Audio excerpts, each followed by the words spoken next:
Londonda Isroilga qurol yetkazib berishga qarshi namoyish bo'lib o'tmoqda.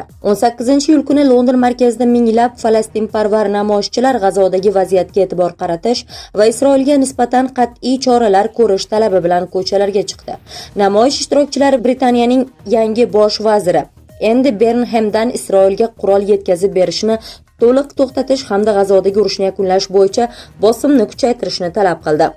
Marsh Londondagi Russell Square'dan boshlanib uzoq davom etdi.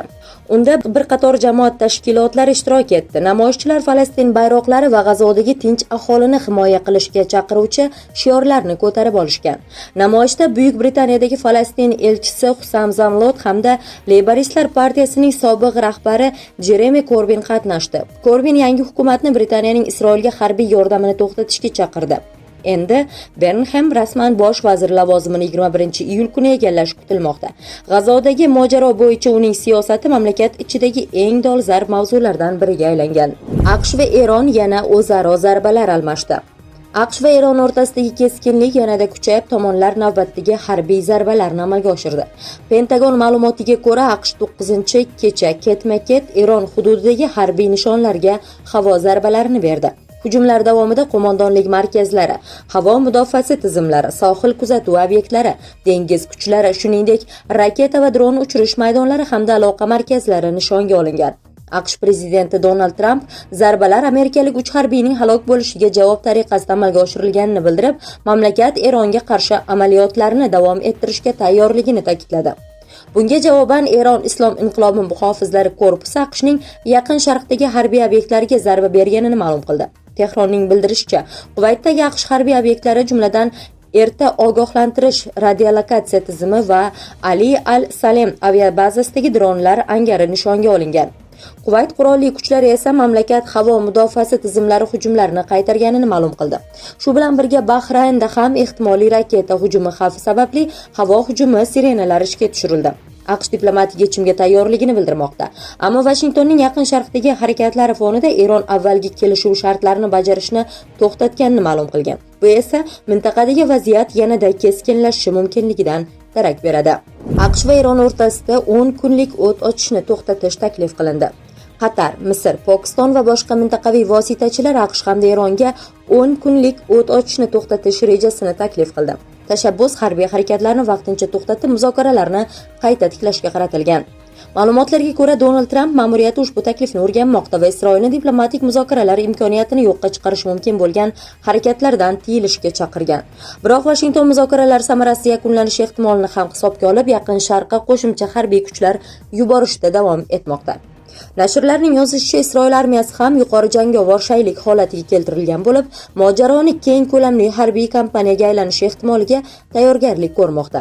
Ma'lumot uchun 8-iyul kuni Donald Trump Eronning Hormuz bo'g'ozidagi tijorat kemalariga hujumlarni vaj qilib, avval amal qilgan o't ochishni to'xtatish tartibi bekor qilinganini e'lon qilgan edi. Shundan keyin AQSh Eron hududiga zarbalar berdi. Tehron esa yaqin sharqdagi Amerika obyektlariga havo hujumlarini uyushtirdi. Eron AQSh bilan sulh paytida qancha pul ishlagani aytildi. Eron AQSh bilan sulh tuzish davrida portlarga cheklovlarning yumshatilishidan foydalanib 5-6 milliard dollarlik neft sotishga muvaffaq bo'ldi. Taxminan 70 million barrel neft eksport qilindi. Iyun oyi oxiridan beri Malayziyaning sharqiy qirg'og'idagi suvlarga taxminan 20 ta Eron tankeri kela boshlagani ta'kidlanmoqda. Ma'lumotlarga ko'ra, Tehron neftni Malayziya hududiy suvlaridan tashqaridagi boshqa kemalarga o'tkazish orqali sanksiyalarni chetlab o'tish uchun tanish sxemadan foydalanmoqda. Keyin mazkur neft Xitoydagi xususiy neftni qayta ishlash zavodlariga ham tashiladi. Tahlilchilarning fikricha, Osiyo suvlarida Eron kemalarining ko'payib borishi yaqin kelajakda Tehron uchun bir necha milliard dollar qo'shimcha daromad keltirishi mumkin. 18-iyun kuni AQSh va Eron o'zaro anglashuv memorandumini imzoladi va harbiy harakatlarni to'xtatdi. Mamlakatlar 8-iyul kuni qurolli to'qnashuvni qayta boshladi.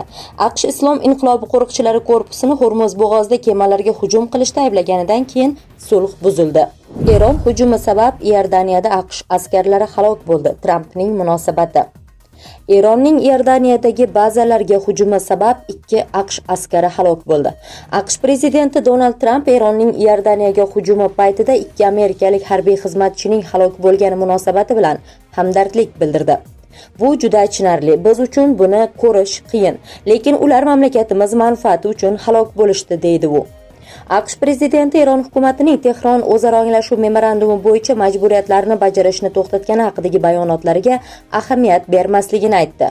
Shuningdek, u hech qachon Eronning yadroviy qurolga ega bo'lishiga yo'l qo'ymasligini yana bir bor ta'kidladi. 18-iyul kuni Eron Iordaniyaga AQSh harbiy bazalariga hujum qilish uchun raketalar va dronlardan foydalandi. 2 amerikalik harbiy xizmatchi halok bo'ldi va yana 4 kishi yaralandi. 1 kishi bedarak yo'qolgan. Rossiyadagi o'zbekistonliklar yong'inlardan ogohlantirildi. Migratsiya agentligi Rossiyaning ayrim hududlarida kuzatilayotgan yong'inlar munosabati bilan ushbu mamlakatda bo'lib turgan O'zbekiston fuqarolarini ehtiyot bo'lishga chaqirdi. Qayd etilishicha, xavfli hududlarda bo'lgan fuqarolar zudlik bilan xavfsiz joyga ko'chishi hamda qutqaruv xizmatlari ko'rsatmalariga qat'iy amal qilishi lozim. Shuningdek, yong'in oqibatida jabrlangan yoki jarohat olgan O'zbekiston fuqarolariga Rossiya Federatsiyasidagi migratsiya agentligi vakolatxonasiga murojaat qilish tavsiya etildi. Murojaatlar uchun aloqa raqamlari ham taqdim etildi. Rossiya Kiyevga eng kuchli hujumlardan birini amalga oshirdi. Rossiya qo'shinlari 20-iyulga o'tar kechasi Ukrainaga keng ko'lamli raketa va dron hujumini amalga oshirdi. Ukraina havo kuchlari ma'lumotiga ko'ra, hujumda 41 raketa va 125 ta zarbador dron qo'llanilgan bo'lib, asosiy nishon Kiyev shahri bo'lgan. Ukraina tomonining bildirishicha, havo mudofaa tizimlari 18 ta raketa va 108 ta dronni yo'q qilgan yoki harakatsizlantirgan. Hujum oqibatida Kiyevning bir nechta tumanida yong'inlar yuz berib, turar joylar, ofis binolari va sanoat obyektlariga zarar yetgan. Qutqaruvchilar ma'lumotiga ko'ra, poytaxtda kamida 1 kishi halok bo'lgan. Xarkov viloyatidagi hujumlarda ham mahalliy hokimiyat ma'lumotiga ko'ra, logistika terminaliga berilgan zarba oqibatida 4 kishi halok bo'lgan, o'nlab odamlar jarohatlangan. Izyum shahrida esa turar joylar, bolalar bog'chasi va elektr tarmoqlari shikastlangan. Rossiya Mudofaa vazirligi hujumlar Ukraina qurolli kuchlari bilan bog'liq obyektlarga qaratilganini bildirdi. Ukraina prezidenti Vladimir Zelenskiy ushbu hujumni Kiyevga qarshi to'liq masshtabli urush boshlanganidan beri amalga oshirilgan eng yirik ballistik hujumlardan biri deb baholadi. Uning so'zlariga ko'ra, Rossiya bir hafta davomida Ukrainaga qarshi qariyb 1450 ta dron, 1640 dan ortiq boshqariladigan aviabomba va 99 ta raketa tashlagan. Shu bilan birga Zelenskiy Ukraina ham Rossiya hududidagi harbiy infratuzilma va yoqilg'i obyektlariga zarbalarni davom ettirayotganini ma'lum qildi. Uning aytishicha, Ukraina xavfsizlik xizmati Stavropol o'lkasidagi bir nechta neft bazasiga, Qora dengizda esa Rossiyaning 3 ta tankeriga zarba bergan. Ukraina tomoni Rossiya hujumlarini qaytarish uchun havo mudofaa tizimlari, ayniqsa Patriot majmualari uchun raketalar yetishmayotganini yana bir bor ta'kidladi. AQSh talabalar va xorijlik jurnalistlar uchun viza qoidalarini kuchaytiryapti. AQSh ma'muriyati xorijlik talabalar va ommaviy axborot vositalari vakillari uchun viza berish tartibini qat'iylashtirishni rejalashtirmoqda. Yangi qoidalar sentyabr oyi o'rtalaridan kuchga kirishi kutilyapti. Oq uy ma'lumotiga ko'ra, talabalar uchun beriladigan vizalar endi ta'lim dasturi muddati bilan cheklanadi, biroq uning amal qilish davri eng ko'pi bilan 4 yil bo'ladi. AQSh Ichki xavfsizlik vazirligi bu o'zgarishlar xorijliklar ustidan nazoratni kuchaytirishga xizmat qilishini bildirdi.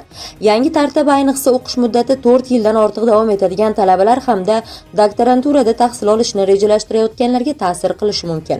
Shuningdek, xorijlik jurnalistlar uchun beriladigan vizalarning amal qilish muddati 240 kun etib belgilanmoqda. Zaruratga qarab uni uzaytirish imkoniyati saqlab qolinadi. Ilgari xorijlik muxbirlar belgilangan talablarga rioya qilgan holda AQShda yillar davomida faoliyat yuritishi mumkin edi. Xitoylik jurnalistlar uchun esa viza muddati yanada qisqartirilib 90 kun qilib belgilanishi rejalashtirilgan. AQSh rasmiylari bu qarorni viza rejimidan ehtimoliy suiiste'mollarning oldini olish bilan izohlayapti. Ma'lumotlarga ko'ra, yangi talablar AQShda akkreditatsiyadan o'tgan 1,5 mingdan ortiq xorijiy jurnalist faoliyatiga ta'sir qilishi mumkin. Chegara bilmas muxbirlar va jurnalistlarni himoya qilish qo'mitasi kabi xalqaro tashkilotlar tashabbusni tanqid qilib, bu choralar xalqaro ommaviy axborot vositalarining AQShda uzoq muddatli faoliyatini qiyinlashtirishini ta'kidlaydi. Pekin esa ushbu choralarni kamsituvchi deb baholab, ularni bekor qilishni talab qildi hamda zarur hollarda javob choralari ko'rilishini ma'lum qildi. Yaqin Sharqdagi keskinlik ortidan neft narxi yana $90 oshdi. AQSh va Eron o'rtasidagi harbiy qarama-qarshilikning yanada kuchayishi jahon neft bozoriga ta'sir qildi. 20-iyul kuni London birjasida Brent rusumidagi neft narxi 1 barrel uchun $90.8 ga yetdi. Bu avvalgi savdo kungiga nisbatan 2.8% ga yuqori ko'rsatkichdir. Shuningdek, AQShning nefti esa qimmatlashdi. Sentyabr fyucherslari $84,7, ya'ni 2,2% darajasida savdo qilindi. Mutaxassislar neft narxining o'sishini Hormuz bo'g'ozidagi vaziyatning keskinlashgani bilan izohlamoqda. Eronning neft tankerlariga hujumlari hamda AQShning Eron harbiy infratuzilmasiga bergan zarbalari mintaqadagi xavflarni yanada oshirdi. Hormuz bo'g'ozi orqali jahondagi neft tashuvlarining katta qismi amalga oshirilishi sababli mintaqadagi har qanday keskinlik energetika bozorlarida narxlarning o'sishiga olib kelmoqda. Afg'onistonda toshqinlar sabab 20 kishi halok bo'ldi. Afg'onistonning Nuriston viloyatidagi suv toshqinlari 20 kishining hayotiga zomin bo'ldi va 80 kishi jarohat oldi. Qurbonlar soni dastlabki bo'lib, hududlarda qidiruv-qutqaruv ishlari davom etib, ularning soni ortishi kutilmoqda. Shuningdek, 100 dan ortiq odam bedarak yo'qolgani aytilyapti. Prognozlarga ko'ra, Transport va fuqaro aviatsiyasi vazirligining meteorologiya boshqarmasi kuchli changli shamol va momaqaldiroq bilan birga keladigan kuchli yomg'irlar haqida ogohlantirgan. Bu esa bir nechta viloyatlarda suv toshqinlariga olib kelishi mumkin. Aholini daryo bo'ylari va suv toshqini xavf yuqori bo'lgan hududlardan uzoqroq turishga, viloyat favqulodda vaziyatlarga tayyorgarlik qo'mitalari tomonidan berilgan ko'rsatmalarga amal qilishga va zarur ehtiyot choralarini ko'rishga chaqirilmoqda. Qo'qonga yo'l olgan 13 yoshli qiz G'ijduvonda to'xtatib qolindi. Ijtimoiy tarmoqdagi bir tanishuv 13 yoshli romitanlik voyaga yetmagan qizni yuzlab kilometr uzoqlikdagi yo'lga boshlagan. Huquqni muhofaza qiluvchi organlar tezkor harakat qilmaganida bu voqeaning qanday oqibatlar bilan tugashi noma'lum edi albatta. Ma'lum bo'lishicha, Romitan tumani Qumrobod mahallasida yashovchi 13 yoshli qiz joriy yilning 13-iyul kuni ertalab uyidan chiqib ketgan va qaytib kelmagan. Shu kuni uning bobosi viloyat ichki ishlar boshqarmasiga murojaat qilib, nevarasining bedarak yo'qolganini ma'lum qilgan. Dastlabki ma'lumotlarga ko'ra, qiz internet orqali Qo'qon shahrida yashovchi yigit bilan tanishgan. U bilan shaxsan uchrashish maqsadida oila a'zolarini ogohlantirmasdan uyidan chiqib ketgan. Buxoro viloyati ichki ishlar boshqarmasi axborot xizmati rahbarining ma'lum qilishicha, holat yuzasidan ichki ishlar xodimlari tomonidan o'z vaqtida kechiktirib bo'lmas vaziyatlarda qidiruv ishlari amalga oshirilgan, tezkor choralar samara bergan. Romitan tumani ichki ishlar bo'limi xodimlari zudlik bilan qidiruv tadbirlarini boshlagan. Tezkor surishtiruvlar davomida Qizaloq Buxoro Farg'ona yo'nalishida harakatlanayotgan Cobalt rusumli taksida Qo'qon shahriga ketayotgani aniqlangan. Voyaga yetmagan qizaloqning yo'qolishi yuzasidan o'tkazilgan tezkor qidiruv tadbirlari natijasida ehtimoliy ko'ngilsiz holatning oldi olindi. Internet orqali tanishgan yigit bilan uchrashish uchun Qo'qon shahriga yo'l olgan 13 yoshli qiz G'ijduvon tumani hududida to'xtatilib, oilasi bag'riga sog'-salomat qaytarildi. Hozirda mazkur holat yuzasidan to'plangan hujjatlar qonuniy baho berish uchun Romitan tumani prokuraturasiga yuborilgan. Huquqni muhofaza qiluvchi organlar tomonidan holatning barcha jihatlarini aniqlash yuzasidan tergov harakatlari davom etmoqda.